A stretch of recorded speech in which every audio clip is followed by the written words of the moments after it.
Good. Actually, so Jerry starting. yeah. Well, Hey, I'm Eric with Flame On. I am here with Brian, Hello. Jeff, going. Oral, That's me. and actually Pat's here too. What's going on? And we are here today. We're going to interview Jason Aaron, the greatest writer of we have with Thor, Original God. Sin, and Southern Bastard. How's it going? Say hello, Jason. Hi. So, Jason. Okay, first I wanted to say that I read your Incredible Hulk when you did the Incredible Hulk run, and it was one of my favorite Hulk stories to date. I thought it was phenomenal. I mean, I love Planet Hulk and everything by Greg Pak, but that one, the way you split Banner and the Hulk, it was just a great story. Like, what drove you to write something like that to split them apart? Well, it started out as an idea for a Hulk miniseries, where I wanted to do kind of Apocalypse Now with Banner as Kurtz and Hulk as the hero. Just because I like the idea of flipping the paradigm and making Banner the scary one, and being able to do a really sympathetic portrayal of the Hulk. Instead of the typical setup of Banner as the poor nerdy scientist and Hulk as the monster who comes out of him. So I just wanted to do something different. And it started out as pretty dark, and I think it got kind of wackier and crazier as it went along. To where it had monkeys throwing radioactive poop and all sorts of weird new characters popping up in that run. So I enjoyed writing Hulk. I had a lot of fun with it. I liked it, especially there was the one arc called Stay Angry, where it was got to work with a lot of different cool artists. There's a different guy drawing every issue. Got to do a lot of new characters. That was fun. Most hardcore Hulk fans were not huge fans of my Hulk run. It was a little too wacky, I think, for them. It had such a strong payoff, though. Well, thanks. And so yeah, it was fun. I mean, I look at it kind of like as the Ghost Rider stuff I did. To me, it's kind of the same sort of level of it's kind of dark at times, but most of it's sort of crazy and over the top. Right. So I think those are pretty similar. That was great. Well, I'm glad you liked it. I loved it. I absolutely loved it. With that, compliments with the art by Silvestri. It was just a great story. And I'm a sucker for great white sharks. And Gamma Radiant Great White Sharks is awesome. That's I think is that issue 2 with that cover where he's punching the shark. It's one of my favorite covers of a book I've been associated with. Speaking of sharks, Jason, I love your Thor. Your Thor is like this is a good segue. I like that you use the sharks to segue into Thor. Because whenever I'm trying to sell Thor to people who haven't read it yet, I'm just like, it's like Jason Aaron decided to do Thor plus heavy metal, and it's like you have Star Sharks. So like, I have a question. Where in your mind did you decide, and this is where I'm going to put these celestial sharks that like just roam the cosmos in? Well, it came from I think when I was doing Wolverine the X-Men and rereading lots of old X-Men comics. Remember in some of those Claremont issues, there were those giant like whales that would fly through space. I think the Brood like used them as ships. So I always thought that idea was awesome, of these giant space whales. So I was thinking along those lines, and I said, well, if they're space whales, there got to be space sharks, right? And I'm sure I'll have to have the space sharks come back in Thor at some point. Yay! They were great. The Thor run has been brilliant. You brought it back to, which I love, it went back to being like the whole gods and Asgard, because for a while it got very sciencey. And then you just brought it right back to its roots, and you've been like the God Butcher was brilliant, and this run with the Galactus and everything has just been fantastic. Thanks. Yeah, I'm still having a lot of fun on Thor. I was really happy with that first big arc. I've loved being able to work with Esad Ribic on it. I think he's done amazing stuff on Thor and has really kind of defined I think the look and tone of Thor for many years to come. But I'm still having just as much fun now as I was when we first started, and I'm as excited about the stuff that's coming up later this year as I was, when we first started the God Butcher arc. Awesome. Oh so yeah, I love hope the God to stick Butcher. around on Thor for. I hope to stick around for a really long run on Thor.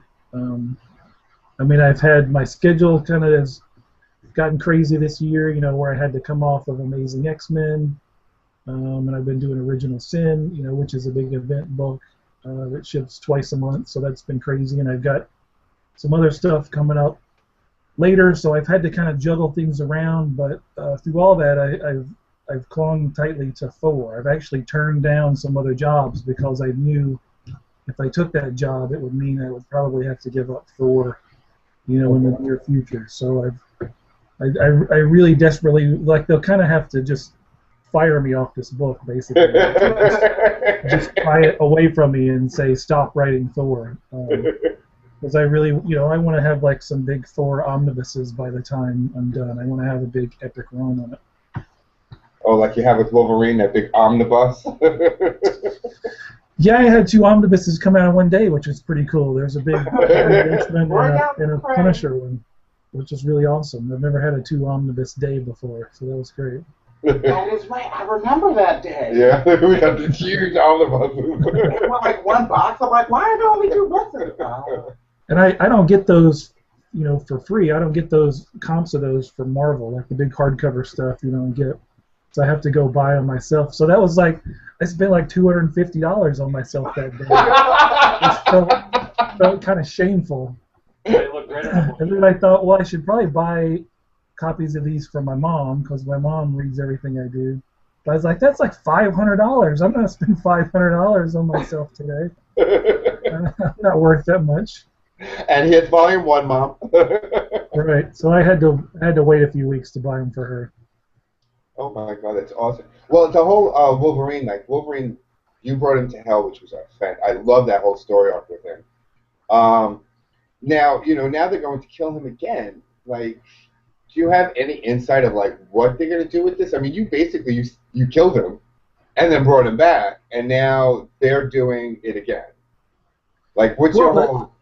I mean, like what I did is different than what they're doing now. I mean, my story was really more about pulling Wolverine's soul out of his body, because remember, his body was still running around under the control of some demons. That all started as a Hellblazer story, as an idea for a Hellblazer story I was going to do before I became Marvel exclusive. So I never really killed Wolverine. He was still physically still running around. It's just his soul was trapped in hell. So I mean, what they're doing now is different. And yeah, I kind of know where it's going. I mean, I get to go to the Marvel retreat, so you sit in the room and you hear all this stuff, which is cool to be in that room. It also kind of ruins all future Marvel stories for you, because you always know how they're going to end. But yeah, I mean, I'm not involved in any of the Death of Wolverine stuff. I stepped away from Amazing X-Men, which was kind of me saying goodbye to the X-Men world, and really the last issue of Wolverine and the X-Men for me was kind of me saying goodbye to Wolverine, and kind of the story I've been telling with Wolverine for years. And if I had been able to stick around a little bit longer on Amazing X-Men, which I had wanted to initially, then I would have been on it through all this Death of Wolverine stuff, which I thought that would be a pretty good place for me to step away, since I kind of came into Marvel with Wolverine, like, well, now they're killing him, so that's a good time for me to leave the X-Men. But I didn't quite make it all the way there, so you won't see any Death of Wolverine stories from me, but Charles Soule's a good guy, and I like his stuff, and what I know of the story that he's going to tell sounds really cool, so I'm excited to read it. Awesome. Oh, me too. I'm excited to see what they're going to do with him and everything. But I do want to know, if I can, about the whole Original Sin, if I don't mind. But you said that you do this whole retreat thing. So did you go in to the Marvel offices pitching this story? Was like this your big idea and your big concept and everything? For Original Sin? Yes.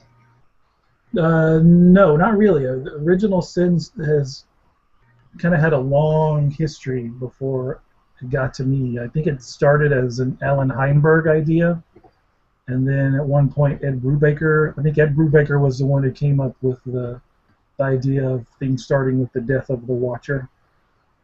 So when you go to these retreats, there, we'll always talk about kind of what's the big news story.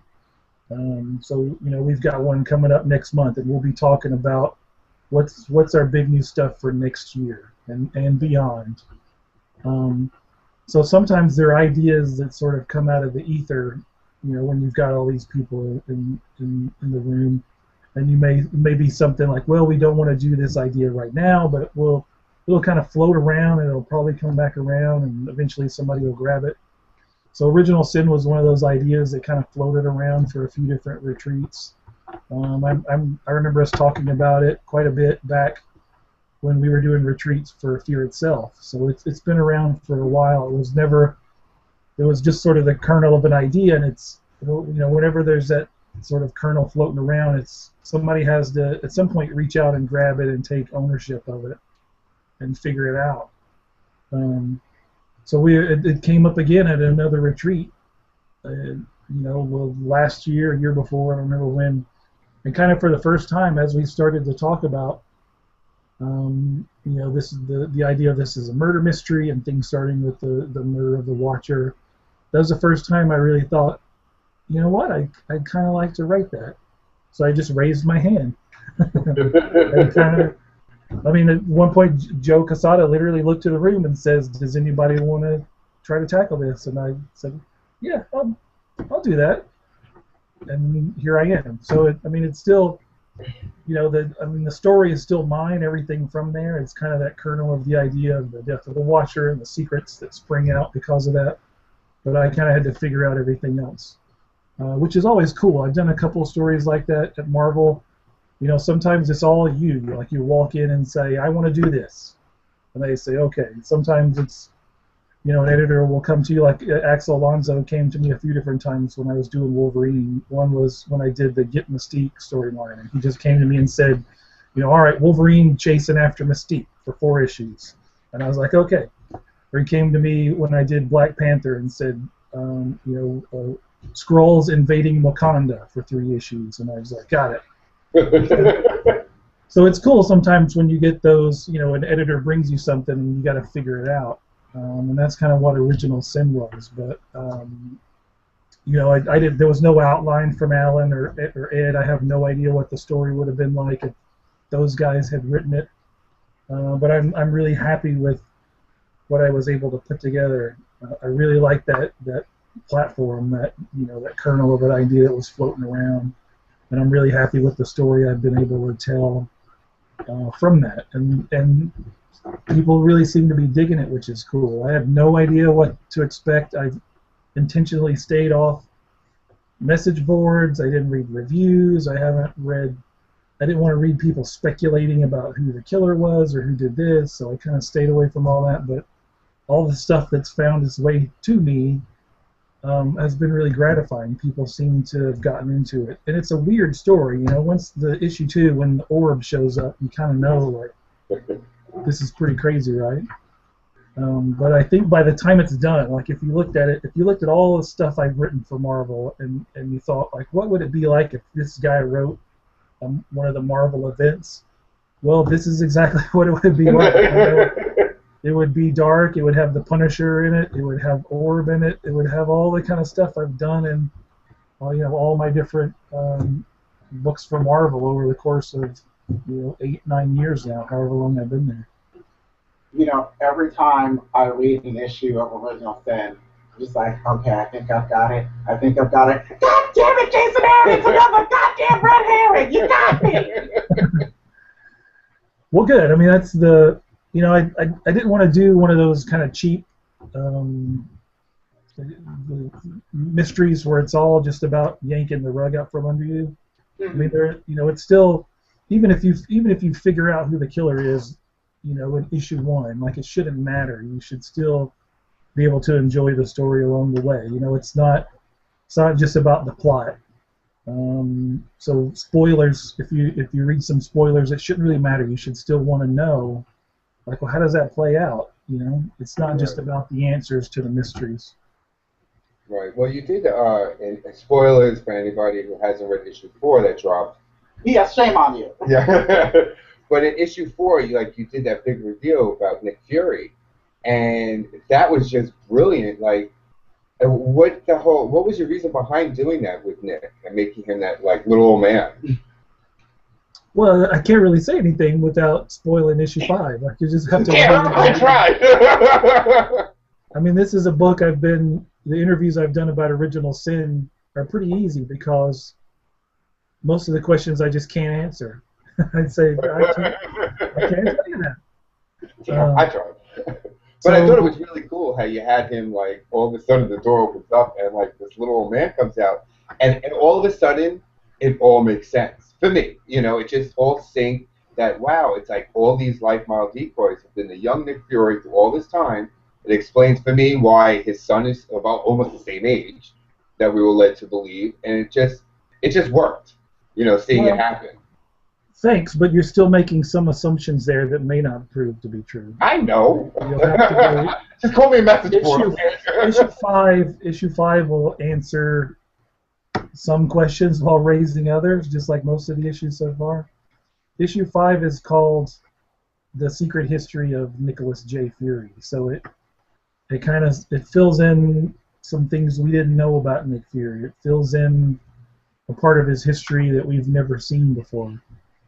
It doesn't answer all the questions about, you know, why is he old now? What's with all these LMDs? Why is he living on this satellite? But it answers some of them. Yeah, I love when you had Bucky cut off the head and just beat people with it. That was awesome. Thanks. Yeah, I've loved writing all the different characters together in Original Sin. You know, Punisher and Doctor Strange were fun, and then Bucky and Punisher and Rocket Raccoon and Punisher. I guess just variations of putting different characters with the Punisher has been the most fun part. Well, but also, oh, go ahead. Oh no, because you put those like really weird teams together, but they all seem to work. It's like, you know, when you had Emma and you had Scott Lang and you have these like really weird little teams going on. Is this going to be a part of a bigger scheme? That the reason why you put them all together? Yes, yeah, I've said all along there's a reason. That it's not just a random assortment of characters. You know, and you can see kind of at the end of issue 4 there, Black Panther has maybe started to figure something out, and he says, you know, that we are the secret. And exactly what he means by that, we'll see. I think in issue 6, you kind of get the answer to that. But yeah, there's a very specific reason why it's every one of those characters was chosen to be there.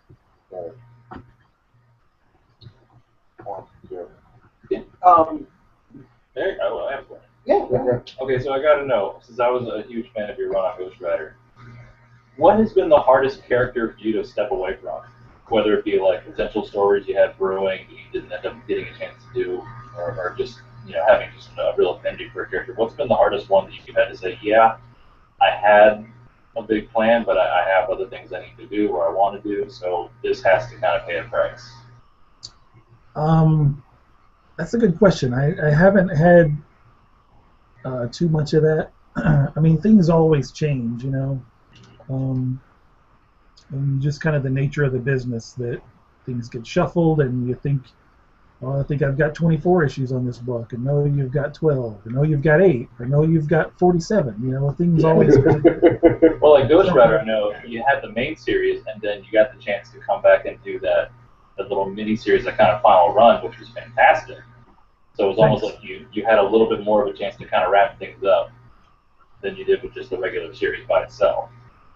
Yeah, well, with that, I mean, those issues that were published as a mini were pretty much going to be like the end of the ongoing book. It's just the numbers weren't great, so they canceled the book and published it as a mini to try to get a little boost. And I think that that changed a little bit, where I probably had like 8 issues to wrap things up, and then I had 5. So there's always stuff like that. I mean, I haven't had something big, I think, where I've had to walk away from it. I mean, like I said, I was going to do more Hellblazer at Vertigo, because I did 2 issues, and I was going to do some more stuff, but signed a Marvel exclusive, so I had to walk away from that. And in terms of like characters, it was hard to walk away from. It was actually a little bit hard when I left X-Men stuff, which I wrote Scout for 60 issues, and that was, special to me because those were my characters. But when it was done, like it was done. I never really sat around thinking, like, wow, I'd really love to write Dash again. It was always like, well, Dash's story is done. So I just kind of moved on. But with the X-Men stuff, it was a little different in that, I've been writing X-Men for my entire career in comics. I won a Marvel Talent Search contest, back in 2001. That was a Wolverine story. So all these things that led me into writing comics for a living were kind of Wolverine and X-Men stuff, and I've been doing that the whole time.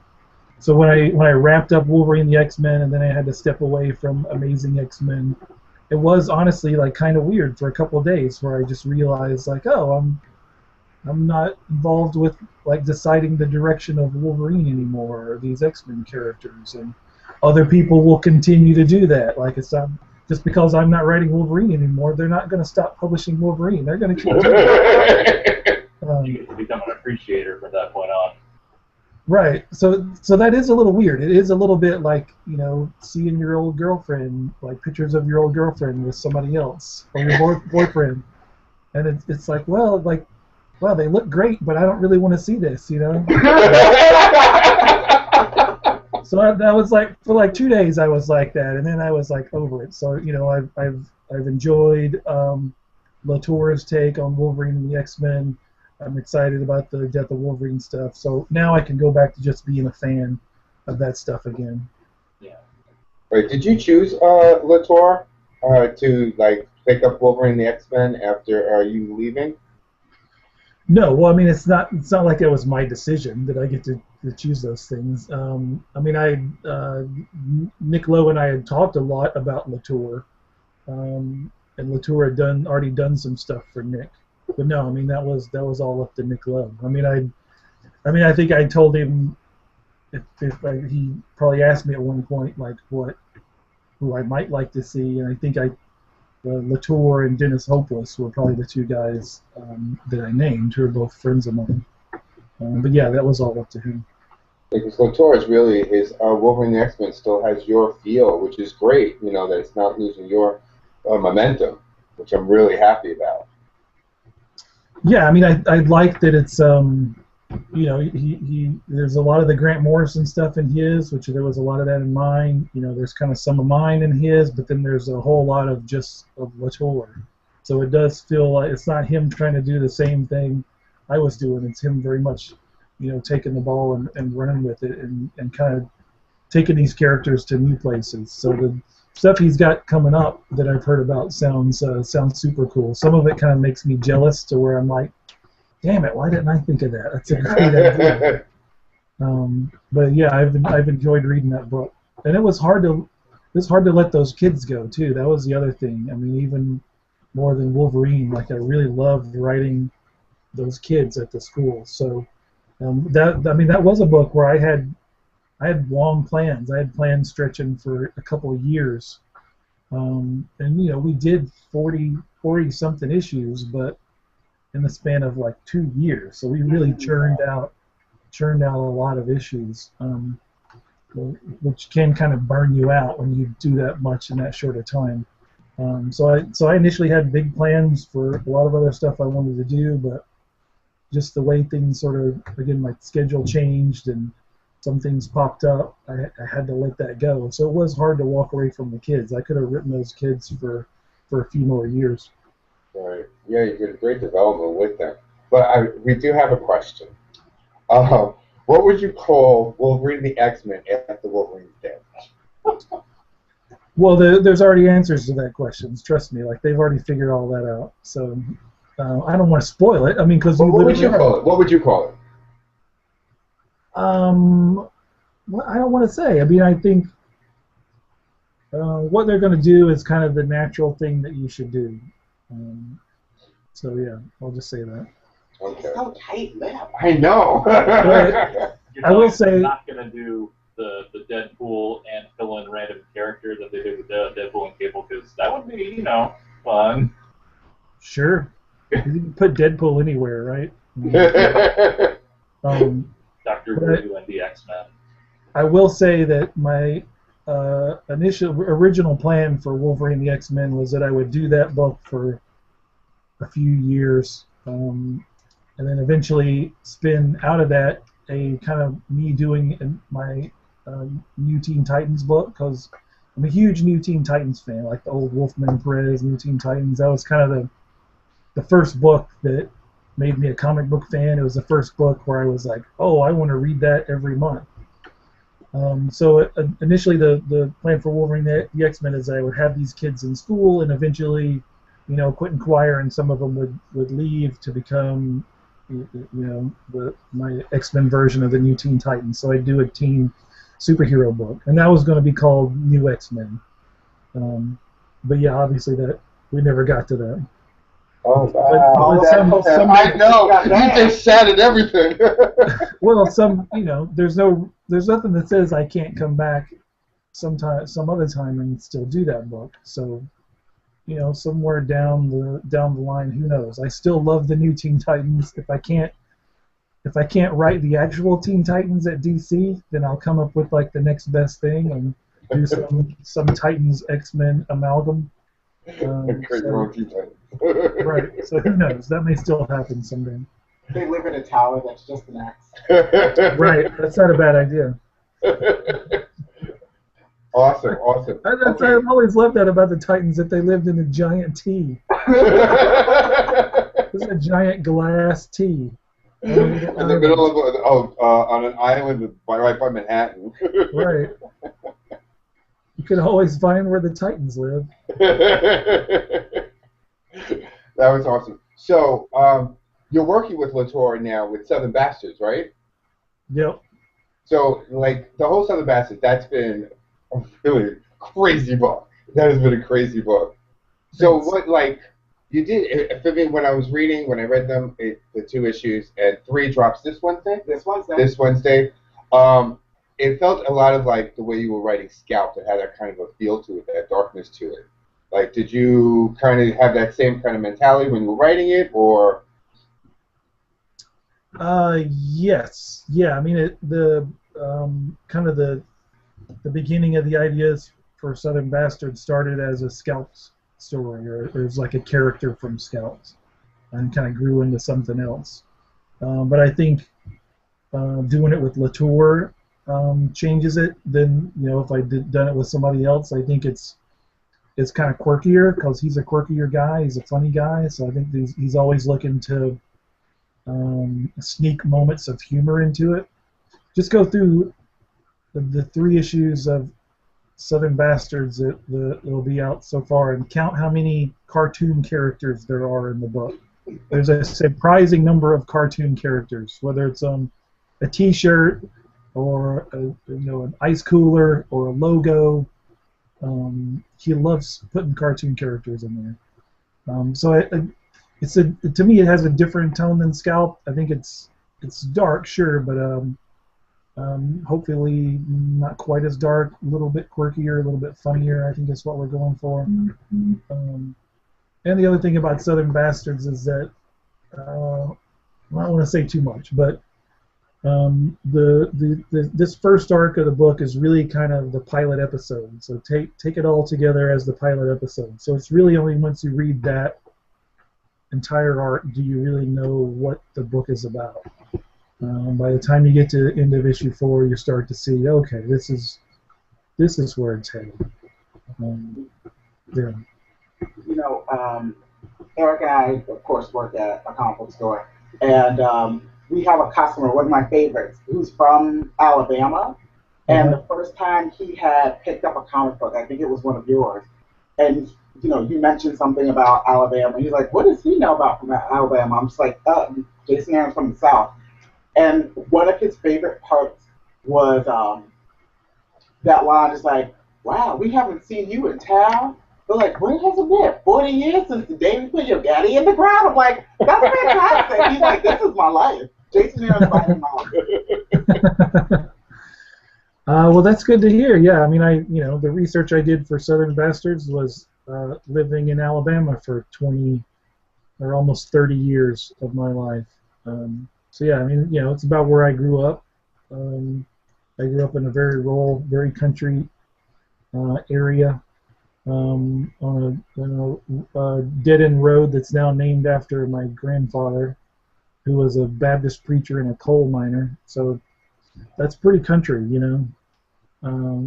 His dad, my great-grandfather, died of rabies.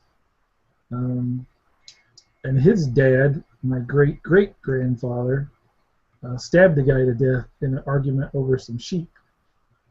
Sheep? Some sheep, yes. So that's pretty country. So, yeah, all that's kind of injected into Southern Bastards. Wow. Do you have anything? Oh, sorry, I'm like over in the corner.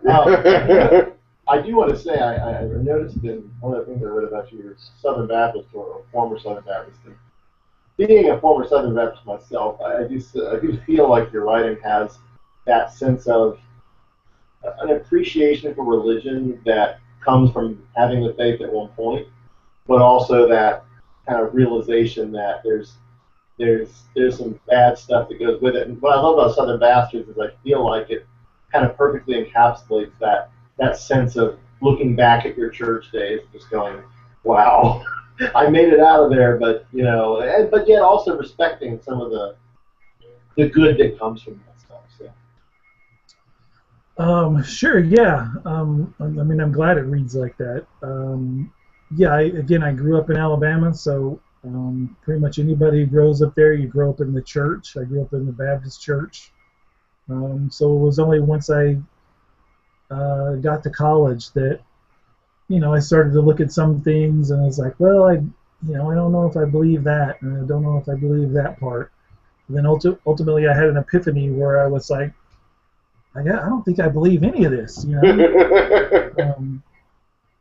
So I've been an atheist for half my life, I guess, at this point, for 20-something years. Which, the thing that I think is amusing is that nothing really changed for me. Like, I didn't change as a person. My values didn't change. I'm kind of the same guy I was before. It's just, that I don't need that faith anymore. That faith just dissipated for me. I don't know. We could have a long discussion about atheism, but that's probably not what we're looking for, huh? But I will say that I'm glad I had that upbringing. I love that I have that knowledge of the Bible and knowledge of religion, and I grew up in a religion. I'm still fascinated by all religions, and I think you can see just through the work I've done in comics as a writer. Clearly, I'm interested in it because it comes up, as a theme in a lot of stuff. And, especially with the stuff I did with Wolverine, I think there was clearly a theme of fate. Going back to the very first Wolverine story I did all the way through to the end of Wolverine the X-Men, that was a big thread, is Wolverine finding fate. To the point where I remember reading at some point on a message board somebody criticizing me for forcing my Christian views upon people through my life, which I thought was awesome. But again, it's not like I'm repulsed by the idea of religion. It's just for me personally, it's not a thing. Right. Wow. Because even in the whole in the Amazing X-Men, the Nightcrawler story, or you had half the X-Men went to heaven proper, and half went to hell. You didn't even like. Some people say it's this dimension, that dimension. You're like, no, heaven. Right. Right. Well, yeah. I mean, and I did this story when Nightcrawler died, about him and Wolverine, and kind of what was in Nightcrawler's will, and that was very much a story about fate, which, you know, that's a part of that character. So, I mean, to me, as a writer, you're never supposed to, like, somebody shouldn't read a story that you wrote and know exactly how you feel about this issue or that issue, or what side of the political spectrum you're on, or just hear your voice coming out of other characters. You know, it's not about that.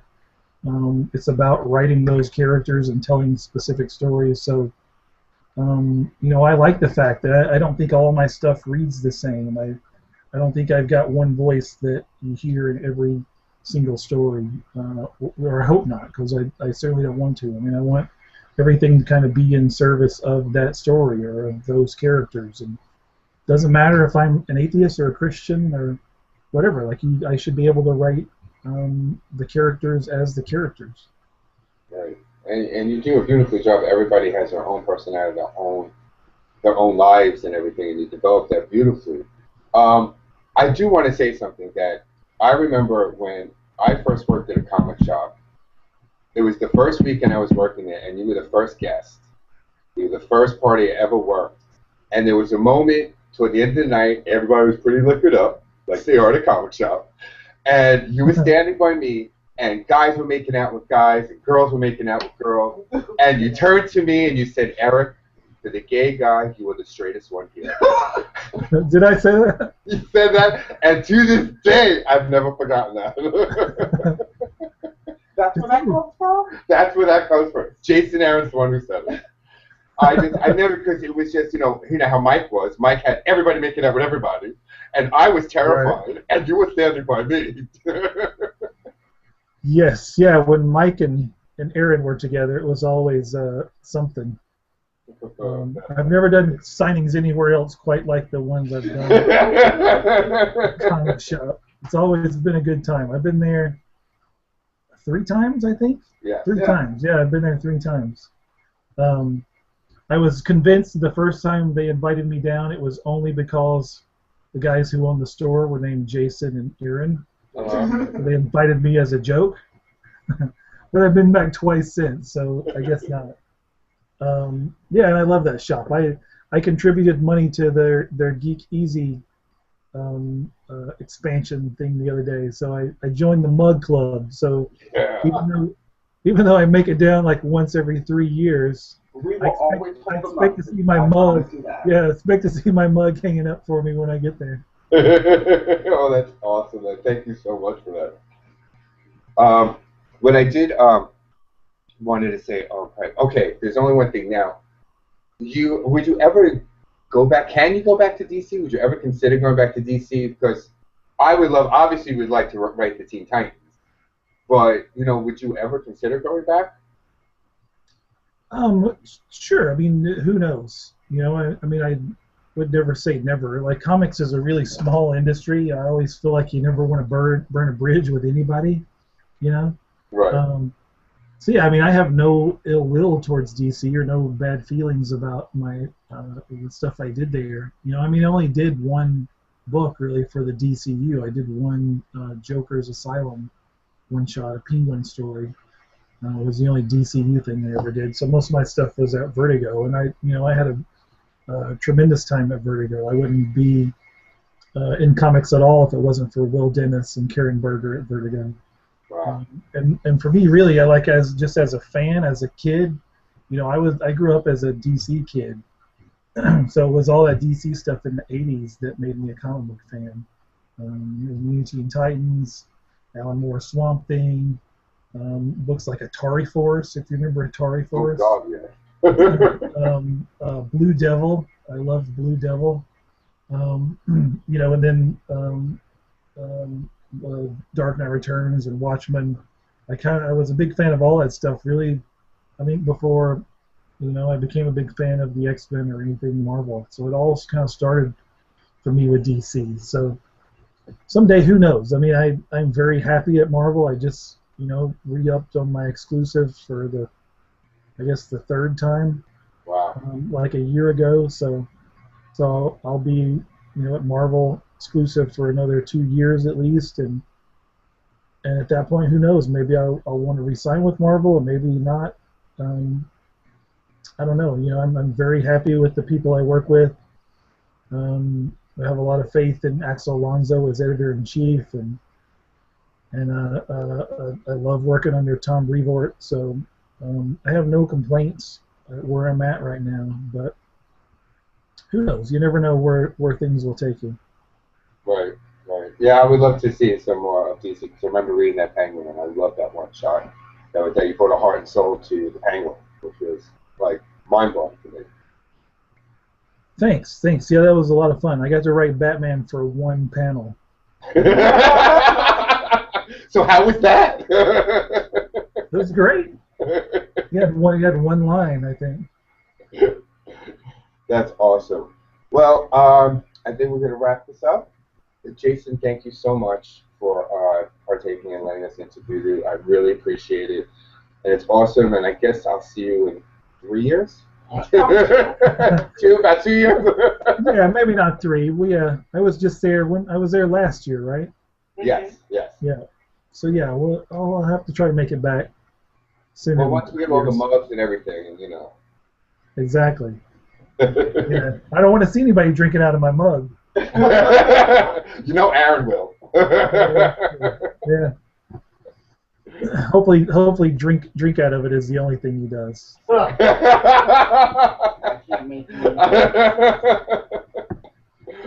Awesome. Thank you so much, Jason. Again, I really appreciate it. No problem. Thank you, guys. Thank you so much. Thank you, Jason. Okay. Can I do this now? Okay. Could I ask? I did on the top of the thing for 3 sound bites. Was that possible? Sure. Do you have them up there, or do you want me to read it off and then? I got them somewhere. Hold on. Okay, I got it. Just whenever I'm ready, or? Yep, whenever you're ready. This is Jason Aaron, and you're listening to Flame On. This is Jason Aaron, Flame Off. This is Jason Aaron.